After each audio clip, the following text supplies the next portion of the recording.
Hey, we're recording, but thanks for calling, Chris. How you doing this morning? Good. How are you, Darren? Doing good, thanks. And we got Eloy Claudio on the voice box. Hi. Hi, Eloy. So today we have an opportunity to share with our friends out there checking out our blog what's going on with newmediadating.com. That's newmediadating.com. And our whole purpose of the site, why we came together to make this project fun, and what we're going to do. Let's just share everything here about the book, about the blog, about the advice, about the fan page, all that. Take it. Sure. Yeah. I mean, it all started with this first J-Date article that I wrote with David Berkowitz on how social media is impacting the world of online dating. David actually met his wife on J-Date, and I thought, wow, why don't I come together with another blogger and really tackle this topic and write this column? And then from there, it turned into this segment on ABC Good Morning Connecticut that we talked about, and then people wanted more and more and more. They loved it. And then I went to Microsoft, changed my whole presentation up right before, and that's where I met you, Darren, and talked about this in front of everyone. And it's just been an amazing experience, and I'm overwhelmed with the response I've gotten with people who really do have questions about how dating has been impacted or their dating life in the new media realm and in social media. And so my job here is to help them and to sort of ease their transition into a social lifestyle and to help people find love and not let social media sabotage it. It's an awesome summary. I couldn't put it better. I think some of the ideas that have even just been coming up the past couple weeks of talking with Chris have been amazing. Things that they're just not discussed out there yet, such as, well, when is it appropriate to update your relationship status on Facebook? And how many pictures is it okay to tag somebody in? Or at what point do you write on the wall? When is it too much? And we have already prepared for you guys lists of different personality types that you'll have to be aware of, good and bad. It's going to be, and by the way, am I looking at you according to this camera? It's like, yes. Awesome. So I'm excited about everything, plus the book that we have in the works. Let's not get too crazy with it, but we're going to be releasing the first chapter online for free. We're excited about that. And overall, what we want to do is create this into a fun forum. Come and contribute your questions. Get to our Twitter account at New Media Dating. We are both monitoring that and eager to hear your questions and just make this a fun community of people to learn more. Now, yes. Eloy with us is just a very wise voice in the box. He is also our webmaster for the project, so he's responsible for everything you see on newmediadating.com and that awesome web design he built for us right there. It is quite awesome. Improved, but quite awesome. So now he's working on that. We're just razzing him. It's mostly our excitement that just keeps giving him way too many things to work on. Some of the new things that Chris was putting together was an amazing experience she had recently with how her phone got lost and the whole ramifications that could have happened if somebody took that and literally had access to her Facebook profiles and how that could have completely shredded or altered her online personality, her whole reputation. But especially from a dating perspective. You know, that's a whole other thing to explore. If you are in a committed relationship, you have pictures, you have messages, you have BlackBerry Messenger conversations with someone that now you once thought was private could be released publicly. That's a scary idea. Technology is dangerous. I have a friend who I cannot name his name, but he was busted by the Google Mobile. He was he was cheating on his wife, and this Google car is going by, kid you not, with this spinning camera. That's how they built the Street Views.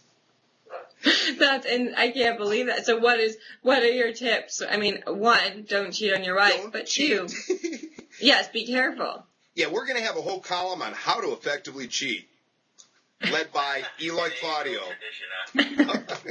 Just playing.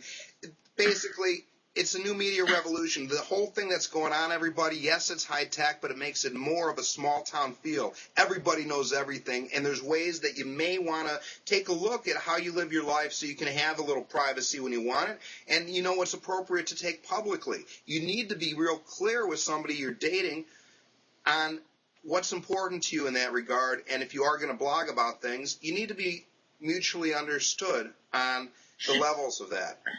I also think it's important to talk about why I came together with Darren to do this new media dating rather than doing it alone. And the truth is because Darren is one of the few single bloggers that I've met. There are not many of us. Most bloggers are actually married. And as you can see, there's no ring on my finger yet, or Darren's. So,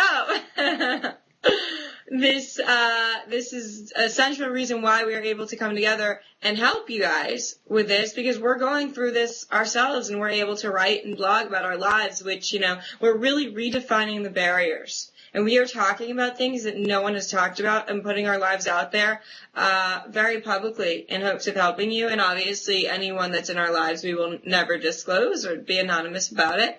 But we hope that through our experiences we can offer you some hope and some guidance. Chris, that's true. And I'll give a personal share here, and I know Eloy had a comment too. But one of the things I know we started looking at together, you saw my blog where my girlfriend, I had to break up with my girlfriend in March.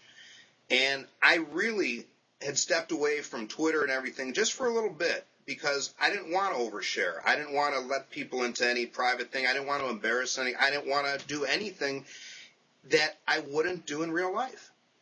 Now, exactly. So I took about a week to process. And then when I went online, I made a blog.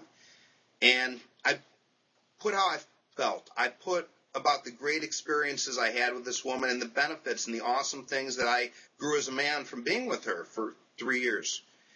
And I even put a song in there. I put Crosby, Stills, Nash & Young, Judy Blue Eyes. Don't let the past remind us of what we are not now.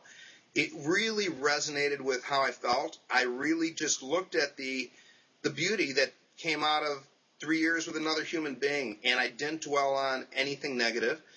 And she saw the blog. She was touched. It was just kind of a warm friend kind of feeling there. And I like to think that what I did, and I thought this in my head before I even blogged it, was that I was setting precedents for how others might treat other people with respect in this whole new media breakup arena. It's so easy to publicly hurt someone even with Facebook walls or completely. It was a chance to set an example, and I don't And what happened? What's that? How did she respond to it? What was her response? Very warm. She sent me a text immediately, said, "It's good to see you back blogging and on Twitter. I know it's important to you. Thanks for putting something so warm. I love you too." Mm-hmm. It was just really warm, but it was also it was warm and it was closure. It was something saying, "Hey, I respect you. I'm so glad that I had you in my life too, and I respect that our time is over." Now, would you say it's a mistake that you remained friends with her on Facebook? A mistake that I remained friends with her on Facebook. Well, now you hit the topic for one of our calls coming up this week, but let's explore it for a minute. And I don't want to forget, Eloy had a comment on the dating and new media. My comment is long forgotten, sir. Yeah, we blew him off. That wasn't cool. No, that's fine. And if you call in, we'll blow you off too. Well, all right, just as far as a teaser, one of the things we'll be talking about, maybe even on tomorrow's call, is do you still friend your ex on Facebook? And I say no. Darren and I have very different views on this. I am not friends with a single ex on Facebook. This is another reason you're going to love us, because we have very strong personalities and we vehemently disagree on this. And maybe we'll convince each other of things and our points of view. Yeah. Maybe not. We'll see. I'm curious, though. Are you friends with them in real life? Oh. No. So, Am I friends with them in real life? If you break off contact in real life, then yeah, it's logical to break off contact on Facebook. I do. But, Because from a karmic perspective, I don't think that I can... Friendships, and there's no reason that you wouldn't keep them as friends on Facebook. I don't think the universe is going to send me someone new and amazing and great if I'm friends with all my exes and still hung up with them and pictures of them. I think that from a prospective date coming into my life, seeing that it doesn't look good. And I hear so much from women that, oh, he seems good, but he has too many pictures of his exes, or he chronically friends girls, or we're in a relationship, but he still friends other girls that he meets in the lobby. All right, we got to go, everybody. We're out of time for this video. Thanks, Chris Ruby. Thanks, Eloy, and we're back tomorrow. Everyone say goodbye. You got 5 seconds. Thanks so much, guys.